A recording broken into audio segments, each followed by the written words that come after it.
Fantastic. So there is an interesting verse in Jeremiah 1 where God tells Jeremiah that his mission is to pluck up and to break down, to destroy and to overthrow, but then to plant and to build. It's a general principle in life that God, before He can build us up and plant new life in us, He has to tear us down first because of our sinful pride. Before He can get us to trust in His thoughts, in His ways, He has to get us to see that our thoughts are just dead-end roads and that our ways only lead to failure and misery and sin and death. That's what He does for Moses. Like Dwayne mentioned on Wednesday, at 40 years old, Moses was confident that he was the deliverer of Israel. He was going to lead a slave rebellion and rescue his people. He was going to use his own strength, his own ingenuity. He was going to be the hero of the story. But then God tore that plan down. And Moses was rejected by his own people. He had to flee Egypt with his tail tucked between his legs. And it wasn't until he was an 80-year-old man, 40 years later, beaten down with no more pride in his strength, that God could now call him to a higher purpose in life and build him back up again. But what we're going to find in the early stages of Exodus is that Moses is still in that broken down period. He's still in that broken phase before he's really built back up. And he's pretty much given up his dream of saving Israel. And, like Dwayne talked about on Wednesday, he was content, right, to just live as a shepherd the rest of his days. This quiet, peaceful life out in the wilderness, fine with him. But then God, when He calls him, Moses is reluctant about that, right? And he starts throwing out excuses and saying, or objections. And in chapter 3, he said, well, who am I? Which, do you notice that's the polar opposite of his attitude 40 years earlier? 40 years earlier, he was like, oh, I'm the man, right? So it goes from I'm the man to who am I? I'm a nobody in just 40 years. He's completely humbled now. He sees absolutely no adequacy in himself for this role. That's exactly where God wants him. And now he's ready to use Moses, but it's going to lead now to more objections. Okay, so in chapter 4 now, let's read through verse 13 and just notice these objections. So let's start in 1 through 9 first. Then Moses said, what if they will not believe me or listen to what I say? For they may say, well, the Lord has not appeared to you. And the Lord said to him, what is that in your hand? And he said, a staff. And then he said, throw it on the ground. And so he threw it on the ground and it became a serpent and Moses fled from it. But the Lord said to Moses, stretch out your hand and grasp it by its tail. So he stretched out his hand and caught it, and it became a staff in his hand again. That they may believe that the Lord, the God of their fathers, the God of Abraham, the God of Isaac and Jacob, has appeared to you. The Lord furthermore said to him, now put your hand into your bosom. And so he put his hand into his bosom, and when he took it out, behold, his hand was leprous like snow. And then he said, put your hand into your bosom again. And so he put it into his bosom again. And when he took it out of his bosom, behold, it was restored like the rest of his flesh. If they will not believe you or heed the witness of the first sign, they may believe the witness of the last sign. But if they will not believe even these two signs or heed what you say, then you shall take some water from the Nile and pour it out on the ground. And the water which you take from the Nile will become blood on the dry ground. All right, here's another objection, verse 10.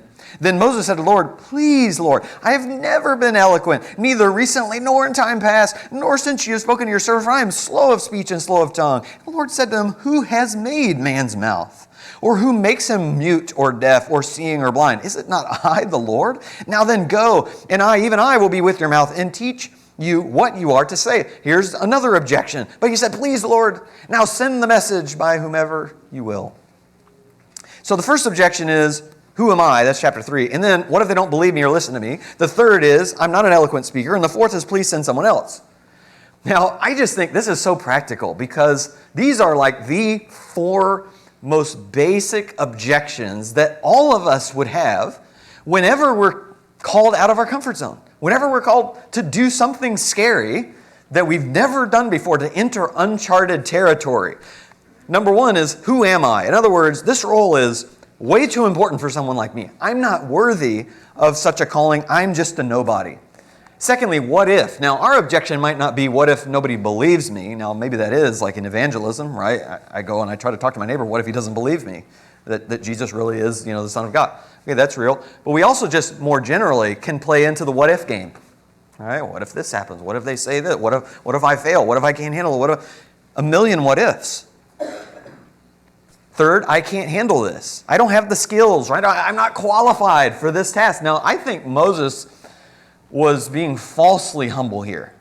Okay, because Stephen in Acts chapter 7, when he talks about Moses, he says, look, he was educated in all of the ways of the Egyptians, and he even says he was mighty in word and in deed. And I don't think he wasn't just talking about later in Moses' life. I think he was talking about when he was 40, right? When he was in his prime. Now, I can understand Moses saying, well, I'm 80 now and I've lost a step. Okay, I can get that. But he doesn't say that. He doesn't say I'm not eloquent anymore. I used to be when I was 40. I'm not eloquent anymore. He says, I've never been eloquent, right? There's a difference, right, between humility and unfair self-deprecation. And that's kind of where Moses is here. And then finally, I just don't want to. Okay. Really, maybe his self-deprecating comment about not being eloquent is really just a smokescreen. It's really just an excuse because he just doesn't want to do it. And God does, get angry about that last one. But here's my question. How do Moses' objections to God's call here and God's response to those objections encourage you? All right, raise your hand. We'll get you a microphone. Matt's got one. And Joe's got another. All right, go ahead, Matt. I love this section so much. It's, it's impressive that he's so honest and real with God. I mean, this is directly talking to God, and he's making these excuses. Yeah. Which it's encouraging. We need to tell God all the stuff that we're feeling. I don't want to is okay. Pray to God, like, I really don't want to do this. Mm-hmm. And you work like the Psalms. They start out like, oh, you've abandoned me, and this is horrible, and nobody cares. And then by the end of the Psalm, it's like, okay, now that I've told you, God, I realize like how silly that sounds, and you got me. Mm-hmm. And so this is good for that, to just tell God what you're feeling. And God is so kind and patient. And even when at the end, when he gets angry, he still addresses his concern. And he doesn't scold him and lecture him and go on, or just give up and zap him with a lightning bolt, or whatever it is we might kind of feel sometimes that, like, like we talked about, like perfectionism and works and stuff. No, God's like, okay, you're really frustrating, but you're a human, and I get that. And, both can be true kind of thing. Like, God's frustrated with Moses, but he recognizes that he's a fragile human, and he deals with that so kindly. Yeah, no, I love that. Yeah, great thought. Because a lot of times we try to pretend like we're not feeling what we're feeling with God. We try that with human beings too. And what do human beings do? They can see us and they go, you're not fine. You say you're fine, I see your face. I know there's something going on. They pry it out of you, right? God's not really doing that the way a human being does, but he would if he was standing right in front of us. I think if Jesus were there and Jesus asked how we were, and we're like, I'm fine, Jesus, I'm fine. And, our whole world's burning down. Like, he's going to say, you're not fine. Tell me the truth. That's what God wants. Yeah, Joe? Another thing I had noted, Susan and I had noted the patience, but another thing is he uses the things around Moses that he knows about to help him. So how are they going to know? Here, use this staff. He didn't say, well, we'll invent a gun for you. You know what I'm saying? God uses simple, common things. Okay, I don't want to go. Okay, we'll get Aaron, your brother. In other words, he uses things that he knows to build up his confidence. And to me, that's just brilliant, as opposed to something way outside ludicrous that would make Moses go, and what's this? So okay, yeah. That was a interesting find. Yeah, for sure. Good. Herb? Two things. Moses is just like us, full of fear, anxiety, worry about what other people are going to say, not confident. But the second thing is, I love the way God responds to Moses. He doesn't say, oh, you shouldn't feel that way, or I don't know why you feel that way. That doesn't make any stupid or whatever. He just moves on with, okay, wait, who created the mouth? Who created man? He reminds him of his power and his care for Moses. I love that. And that's an example for us. That's what I was trying to say. Yeah. How we can respond to people that tell us I'm I'm afraid, I'm worrying, I'm not confident. What are people going to say? Validate, and then go on to say, well, but God's still with you. Yeah, absolutely. And tell them, look, Moses had those same struggles. Yeah, Larry? Yeah, I found, like in verses 3 and 4, real interesting. The first sign God gives tells him to throw his staff on the ground, becomes a serpent. And apparently he was afraid because he ran away from it. Yeah. All right. I don't think it was a gardener snake, right? It was probably, this was it was serious probably snake. a serpent it's probably a venomous viper. Yeah. For all we know, something that he was definitely afraid of. But the next verse says the Lord instructs him to reach down and pick it up by the tail, and he follows the Lord's command and he does what any of us would have been afraid to do. Yeah. So he's following what the Lord tells him to do. So we see that he doesn't want to speak to the people. Moses is conflicted, just like any of us would be if we were dealing with the living God, It's like it brings him down to our level, like would we have done as good as he did, Yeah, really good. Yeah, and maybe next time you're in a scary situation and like, I need to have this conversation, it's not going to go well, I'm afraid. It's like, hey, at least I don't have to pick up like a cobra by its tail. All right, so at least the Lord didn't ask me to do that. So comparatively, I can do this. All right, Carol. Moses makes the mistake that I make a lot, and he thinks it's all about him. Yes. I can't. I'm not enough. And what he doesn't realize is God will provide. Provided everything that Moses needed. Yes. So I think what we need to remember is it's less of me, more of God. Amen.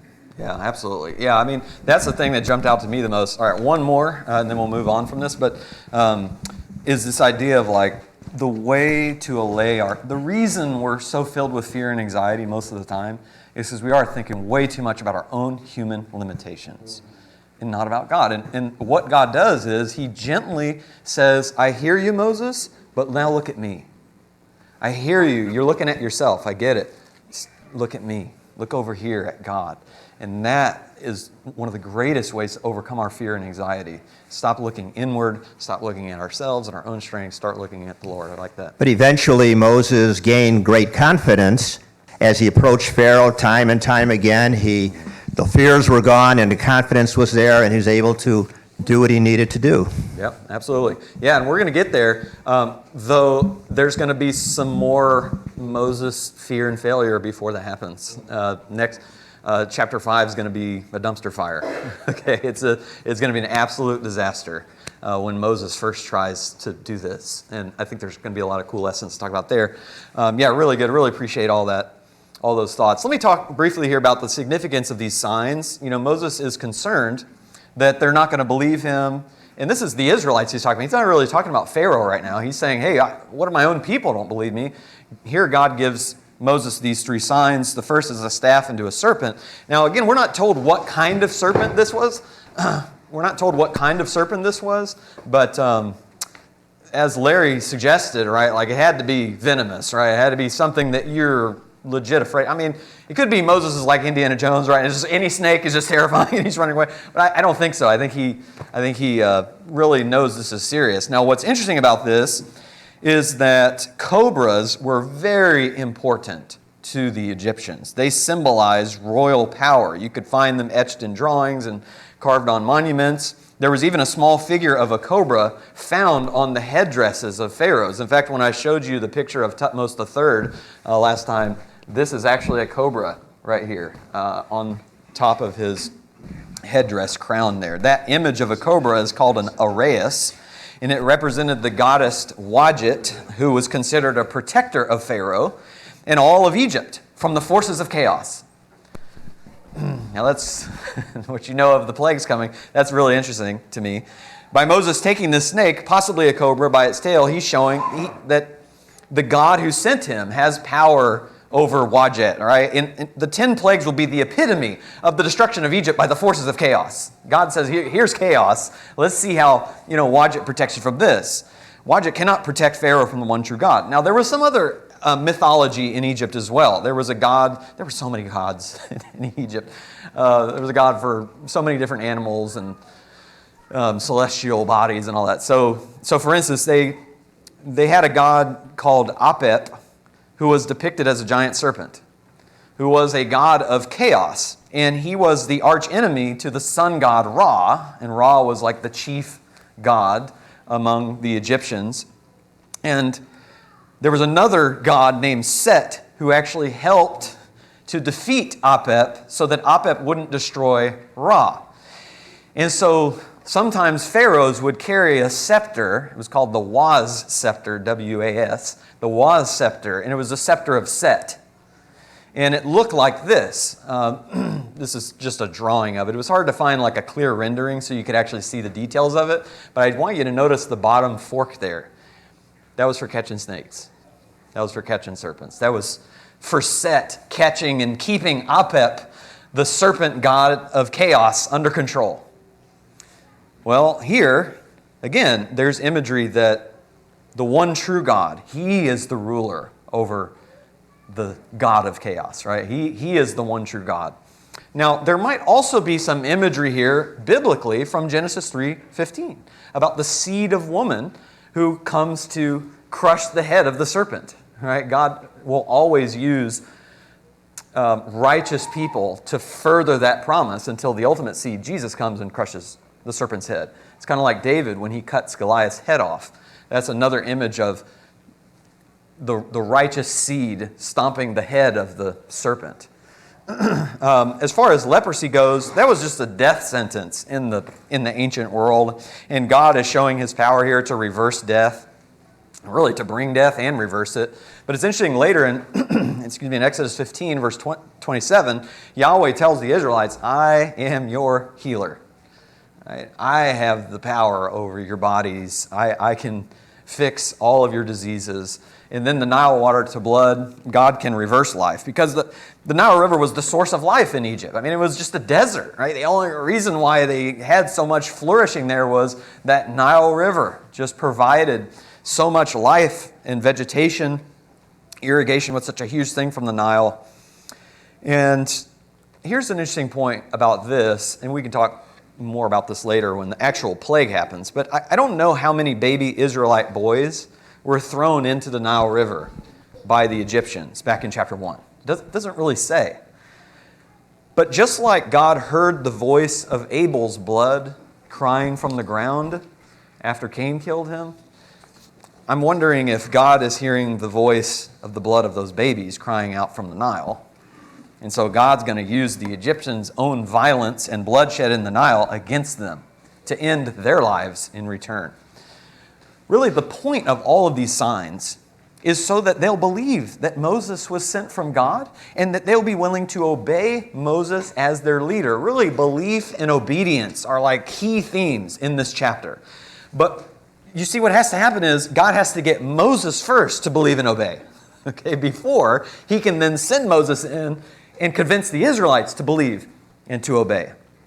Now, what's odd is that God has to give them these three signs because after each one of these signs, God says, they still may not believe. You do that serpent to staff or staff to serpent thing, they still may not believe you. And so, here's another sign. And after you do that, they still may not believe you. So here's a third sign. Leads to my question, why is it that sometimes even people who saw signs in the Bible didn't believe them and didn't believe in God?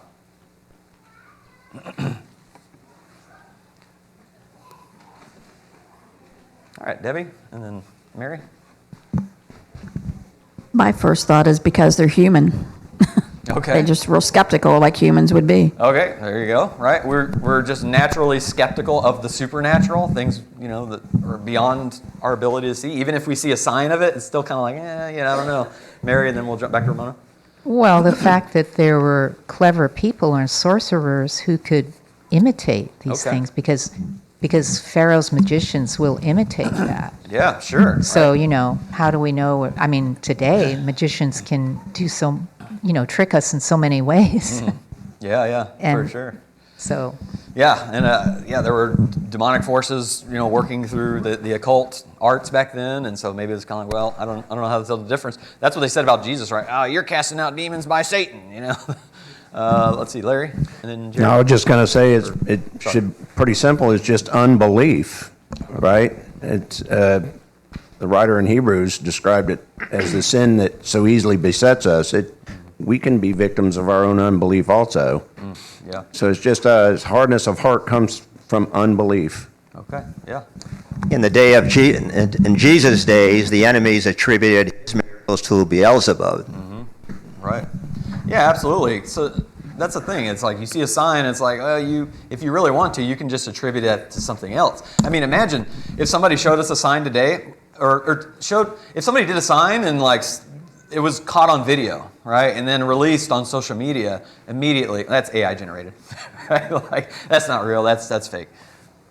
In every generation, right, there's a way to find an excuse to come up with an alternative explanation. Yeah, Herb? I've got a weird response. All right. I think ultimately, faith is a choice. And, you can believe in God and his signs, and that's a choice. Or you can choose not to believe. Ultimately, it's a choice. When you're presented with who God is and what he says and what he's done, it's a choice. Yeah. They made a choice. Yeah, very true. Jared? To acknowledge that miracle would have been to admit that they were wrong, and people hate to admit that they were wrong. Okay. So even though it's something very obvious right in front of their face, their stubbornness is too strong. Okay. Yeah, really good. Terry? Just piggybacking off what Herb said, the want to. They didn't want to believe that there was one true God, because if they believe that, then they know that they stand condemned before him. Yeah, definitely. And so if they have their other gods, and the other gods are much less restrictive. Yeah. And so it comes down to want to. Yeah, really good. Yeah, I love all those answers. And all those answers, they kind of just come right up against, like, super close to what I was really thinking when I asked this question, is that it's the scary implications of obedience. Because it's like, it's one thing to believe that God exists, like, oh, he showed me a sign, like, oh yeah, great, the one true God, Yahweh is real. It's another thing to leave Egypt. That could either go well, or you could just all be slaughtered. Right? I mean, that's the thing with belief in God, is belief in God in the Bible is never just a mental assent. It's, I trust you so much that I'm going to obey you. Right? It's that classic illustration. The guy, he had 200 pounds of bricks with a wheelbarrow, and he, walked it over the tightrope, because he asked people, do you believe I can carry, 200 pounds in this wheelbarrow over this, canyon on this wire, this tightrope wire? And they're like, yeah, we absolutely believe you can. He does it. And then he goes, okay, well, now who wants to get in the wheelbarrow? Okay, well, that's different, right? It's one thing to say, I think you can carry 200 pounds in a wheelbarrow across that. It's another thing to get in the wheelbarrow and trust that man with your life. And that is where the Israelites are. It's like, yeah, sweet. That staff became a serpent. Like, that's really cool. That's cool. I believe God exists for real. Wait, you want us to do what now? You want us to try to leave Alcatraz? Right? You want us to try to get out of the most powerful empire in the world? And you think he's just going to let us walk out the front door? That's a lot scarier. A lot harder. And it's the same way in every generation with different things that God calls us to do that are scary and hard. Yeah, Randy. Yes, and right along with that is, it was common back then to believe that the most powerful nation had the most powerful God, and it was hard for them to kind of tear that out of their minds and believe a hand or a staff or something. Yeah, definitely. I mean, there could be some doubt in the Israelites' minds, like that Yahweh really is the most powerful. Because if he was, why are we sitting here in Egypt for the last hundreds of years? So yeah, that's a really good thought. I like that. Signs are helpful. They're just not sufficient. They're never sufficient because, as you all suggested, obedience, or what was I going to say? Yes, obedience requires a choice to trust. Okay. In fact, even after these 3 signs that Moses does, God actually tells him to do it, like right then and there for Moses. Even after these signs in verses 1 through 9, Moses still is lobbing objections. Still don't want to go. This is really cool. Awesome, you can heal my leprosy. Send someone else, please. I still don't want to do it. So you see, Moses is like a microcosm. The struggles that he's having is a microcosm of what the whole nation of Israel is going to be struggling with as well. And so God's got to get Moses on board. He's got to get Moses the wrinkles ironed out of his faith so that he can now go in and inspire the faith of the Israelites to move forward. Now, I think it's fascinating that in verse 2, God asked Moses what's in his hand, and he says it's a staff. Moses was a shepherd, and this staff is going to play a huge role in the Exodus story. In fact, in verse 20 of this chapter, it's called the staff of God. Okay? He'll perform this sign with the staff. Many of the plagues will be brought about by Moses, touching the Nile with his staff or lifting his staff up, to the skies. He parts the Red Sea by lifting the staff. Later, when the Amalekites jump them on the way out of Egypt, whenever Moses holds his staff up, the Israelites are winning that fight. But then as his arms get tired, that staff starts to come down, the Israelites start losing that fight. And then in the wilderness, Moses will strike the rock with the staff, to give them water. So the staff of God is just a huge theme in Exodus. And here's my question. Do you think there's any significance to God using a shepherd's staff to conquer the power of Pharaoh's scepter? All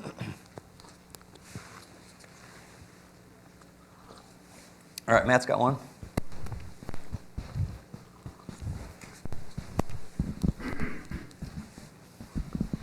If I remember correctly, shepherding was seen as one of the worst or lowest class things in Egypt. Is that? Yeah, they hated. Yeah, they hated shepherds. Yeah, so they were dirty, those people, and so it's flipping that on its head. Okay, that's what you think about my people. That's fine. Here you go. Yeah, exactly. I like that. Yeah, he's going to flip that rejection and hatred on its head and give the hated ones the power over the one in power. Yeah, Joe?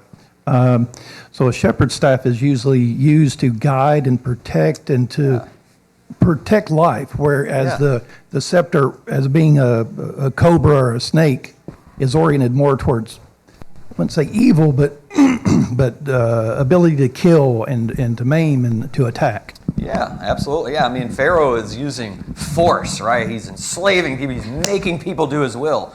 The shepherd staff leads. It guides. It influences. Okay. Yeah. Is this a little bit of a foretelling that Jesus, the great shepherd? Perhaps. Is that part of your answer, Brian? Perhaps. Especially because sometimes pharaohs also carried shepherd's staffs. Here's the shepherd's crook here. This is called a flail. This was what is that word? Oh, wow. That is terrible. Winnowing. That's the word I was looking at, to make the land fertile. I don't fully understand how to use a flail. But anyway, the shepherd's crook, sometimes pharaohs were presented as shepherds in their writings and stuff.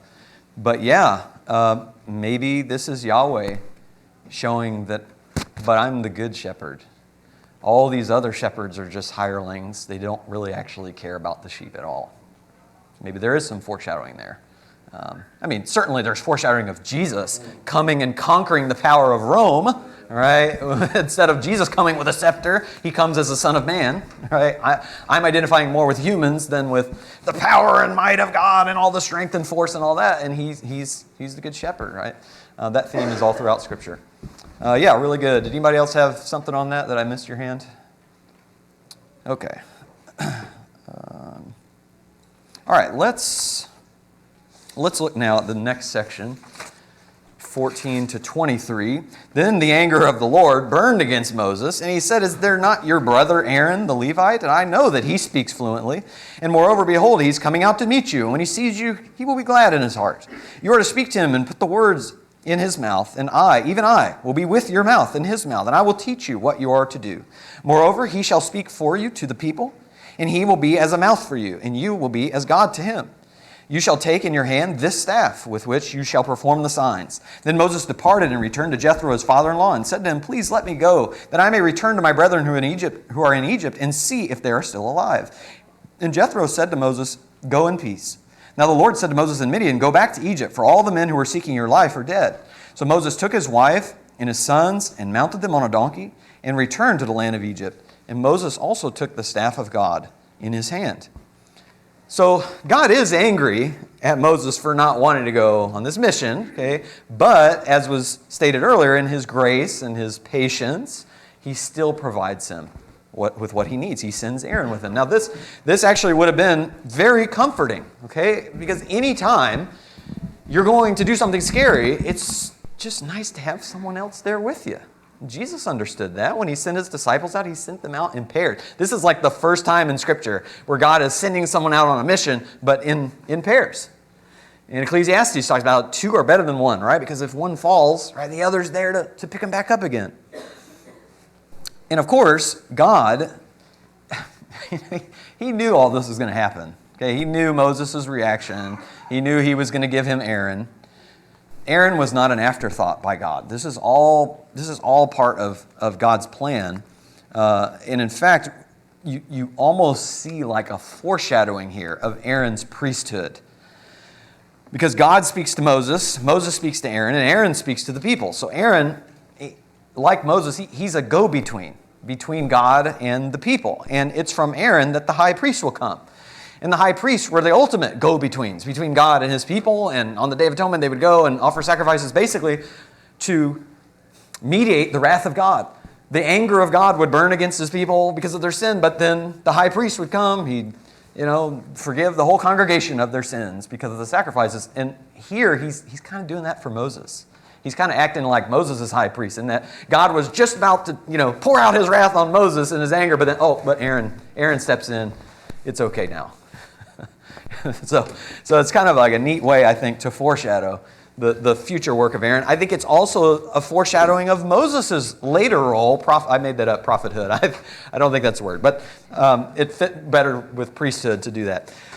So Moses' role here is as God's mouthpiece, right? He says, I will put my words in your mouth, Moses, and then you will be like God to the people. You will be my representative of the people as you speak. And again, that's so important because later on, that's exactly what Moses is going to do. He's going to go up on the mountain, get the law of God, bring it to the people. He's going to be as God to the people. That's why they call it the law of Moses, right? Because it comes from the mouth of Moses, though it ultimately comes from God. Now, he goes back to Jethro, and out of courtesy, he asks permission to go to Egypt. But notice, he doesn't really tell him why he's going. He doesn't say, God called me to go confront Pharaoh, the most powerful man in the world, and just ask him to let all his people go. Doesn't say that. I'm thinking it's because he wants to take his family with him. And if he tells Jethro, his father-in-law, what's really happening, he's not going to let his daughter go with Moses. Now, there is some indication that at some point, Moses sends his family back home to Midian. Probably things just get a little too heated, okay? I think Moses thought this was going to go a lot smoother, even though God told him it wouldn't. Even though God told him, I'm going to harden Pharaoh's heart. But still, Moses thought, this will be fine. I'll bring my family down. This will be a nice family day in Egypt. Get the one-day pass to Egypt, and we can see the pyramids and then confront Pharaoh. And then, But that's not how it's going to go down, okay, at all. And so Moses ends up sending his family back home. You guys, got to get out of here. This is not safe for you anymore. Okay, but initially he brings them with him, and I do wonder if that's why he doesn't really tell him. He's like, I kind of just want to go check on my brother. I just want to see how they're doing, see if they're still alive. Not really the full truth here. But let's see. I did stop reading. I didn't mean to stop reading. Let's look at this next section, 21 and 23. The Lord said to Moses, when you go back to Egypt, see that you perform before Pharaoh all the wonders which I have put in your power, but I will harden his heart, so that he will not let the people go. Then you shall say to Pharaoh, thus says the Lord, Israel is my son, my firstborn. So I said to you, let my son go, that he may serve me. But you have refused to let him go. Behold, I will kill your son, your firstborn. So God actually tells him, when you go to Egypt, I'm going to harden Pharaoh's heart. Now, there's going to be a lot more time to talk about this later, because it's just going to keep coming up in the text, and we can talk about the connection with Romans and all that stuff that Paul makes. But for now, just think about how deserving of death Pharaoh is from God. I mean, enslaved his people, okay? Maybe you can make some sort of utilitarian argument, you're just trying to boost the economy or whatever. But then he orders that, the babies be killed, okay? He has babies thrown into the Nile River, okay? And then he's basically going to laugh in Moses' face when Moses tells him to obey Yahweh. So Pharaoh, he just absolutely deserved to be struck dead in the moment. But here's my question. How would things, I understand this is speculative, but there's a purpose behind why I'm asking this. How would things have turned out differently, do you think, in the Exodus story if God chose to kill Pharaoh on the spot for his disobedience instead of hardening his heart? Mary's got one. A little warm.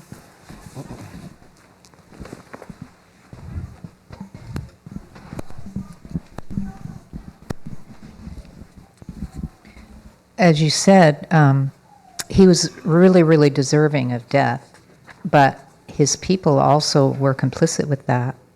So in his rebellion and how it is dramatically displayed and challenged, the people of Egypt were convicted as well. And if Pharaoh had just died suddenly, they might have blamed the Israelites and wiped them out. There you go. Yeah, start a war, because they would assume Moses killed him. Moses just came, he killed him, and now, all right, well, we're killing all the Israelites. And then, yeah, if he does that, then the Egyptians don't learn about the power and the glory of God from the 10 plagues. None of that happens. The rest of the world doesn't learn about God's glory either through that. Yes? Yeah, I was going to say, I think repetition also helps. So to your point earlier about, you see one thing and you're like, I can explain that away, whereas you see everything that happens kind of reinforces the Israelites' faith over and over of, God keeps doing this, shows him again, versus it was, lightning strikes Pharaoh and he's dead. Like, how do we know that really happened? How do we know that was God? Versus it's everything that happens subsequent to that. It's irrefutable to show God's power, and it kind of reinforces it not only the Israelites, but also shows the Egyptians. Okay, yeah, really good. Yeah, Joe? Another thing is that you go back to, I think it's in chapter 3, God's already said, I'm going to show him my signs. So if he would have just come up there and boom, killed him, it would have really made God like, you don't know what you're talking about. Okay. Come on, God. I mean, so it would have made him look like a liar, but he wasn't, of course, but I'm just saying that was in what God had said. Sure, yeah, it would have made him look like a liar. Dwayne's got one too. Go ahead, Dwayne. Yeah, it just wouldn't have had the impact on the people of the land of Canaan. I mean, all of this was building a story so that it outpaced the Israelites. So when the Israelites get there, the groundwork's already been laid. This is a God that can do amazing things, and there was a fear of that. So yeah. I think that sometimes God does things partly, if not exclusively, for the story that can be told about who he is, yes. to put people in awe of him. Yes, absolutely, and to bring more people to worship and follow him. And similar to Joe's point, I was thinking of if he did that, he would absolutely prove to the world that he's a God of justice and wrath and vengeance, but he wouldn't prove that he's a God of mercy and patience. Right? Look how patient he is with Pharaoh. I know he's hardening his heart, but it's like 10 plagues. I mean, come on. After the second plague, you're like, all right, fine, forget it, Pharaoh. You're just hopeless. But he continues to be patient, not just with Pharaoh, but also the Israelites, because the Israelites are going to be struggling with their faith throughout this whole thing too, and God's patient with them. This is all to put God's glory on display. I really appreciate all those answers. So here's how I'm summarizing this idea. Pharaoh deserved death for his sin. But rather than God killing him, God decided to use his sinful stubbornness to accomplish his purposes and put his power on display for the world to see. See, God has that choice because Pharaoh deserves to die, right? And so God could kill him, but actually God is saying, I'm going to keep him alive. He's still sinful. He's still worthy of death, but I'm going to use him now to accomplish my purposes. And I think that's just helpful because some people, they read that and like, how could God harden his heart? And we're going to talk about how Pharaoh hardened his own heart and all that relationship. We'll talk much more about this, but I'm just laying that groundwork. I'm just saying, actually, it's the better thing, the much more merciful thing that God does to harden his heart, to teach more people about him, bring more people to him. All right, so the next question I had was, and I'll probably just answer this for time's sake, and it's okay that we're running out of time here on chapter 4, because I don't think I'll have as much material in chapter 5, so if we run into Wednesday with this, it's totally fine. But what's going on in these 3 verses, really interesting. It came about, verse 24, at the lodging place on the way that the Lord met him and sought to put him to death. Then Zipporah took a flint and cut off her son's foreskin and threw it at Moses' feet. And she said, you are indeed a bridegroom of blood to me. So he let him alone. And at that time she said, you are a bridegroom man, that is hard to say, a bridegroom of blood because of the circumcision. Okay, so I was going to go around and ask everybody's thoughts. Instead, I'll give my thought, and then if you disagree or you have a different, hot take on it, just let me know. So this is a hard passage, all right? But it seems like Moses did not circumcise his son.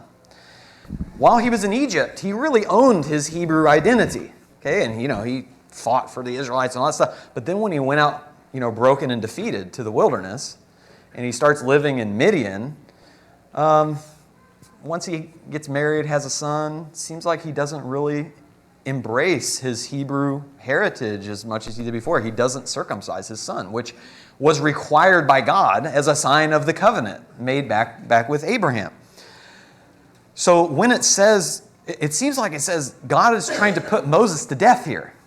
It sounds like he kind of struck him with a terminal illness or something like that. Because, if it says he's trying to put Moses to death, that could just happen instantaneously. So God doesn't try to put anyone to death. I think it's the idea of there's some sort of slow death process going on for Moses because he violated God's covenant.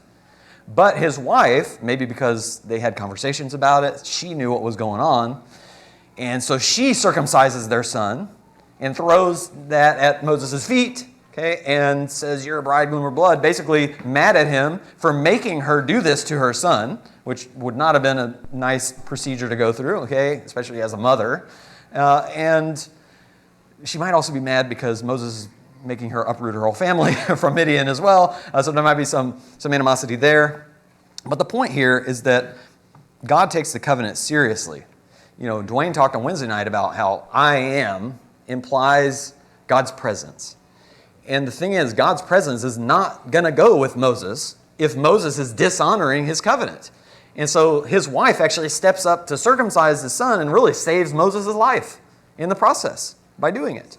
Now, this, I think, is a great warning to the original recipients of Exodus out in the wilderness, because they were not circumcised either in the 40 years in the wilderness. Just like Moses in the 40 years in Midian, he's not circumcising his son, not really, obeying the Lord like he should. Same with the Israelites out in the wilderness for 40 years. They did not get circumcised. And in order for God's presence to go with them to the promised land, they're going to have to get circumcised. They're going to have to honor the covenant. And so what do? In Joshua chapter 5, verse 7, their children whom he raised up in their place, Joshua circumcised, for they were uncircumcised because they had not circumcised them along the way. So before they go into the promised land with God's presence, they have to be circumcised as a whole generation, because they disobeyed the covenant just like Moses did here in Exodus 4. All right, any other takes on or comments on that verse or questions on that verse? All right, Mike has one over here. Oh, Joe has one too. Go ahead, Joe. You'll get it first. My thought is, if he's going to meet with the elders and all that stuff, that they would ask, okay, so and I don't know if the elders followed it, I'm not sure, in Egypt, but Moses is bringing his son. Is he circumcised? No. Oh boy, that's going to mess the program up pretty bad. So he's got to get him ready for, take away all the obstacles as he goes into Egypt. Yeah, that's really good. Yeah, Mike? It's kind of a side comment. Moses marries Zipporah, and then it says they have a baby. Okay, so 40 years later, Moses is now 80 years old, and he puts his children and his wife on a donkey. So what does that imply to you? He had the kids really towards the end of his. Oh, I see. Like timing wise, timing wise. He was an old man when he had these kids. If he's putting them on a donkey, because you can't see Zipporah doing that to a 40-year-old man. Mm-hmm. Yeah, that's a good question. I actually don't know. I don't know if we're ever really told the chronology of when Moses had those kids and how old they were and everything. Yeah, I'm not sure.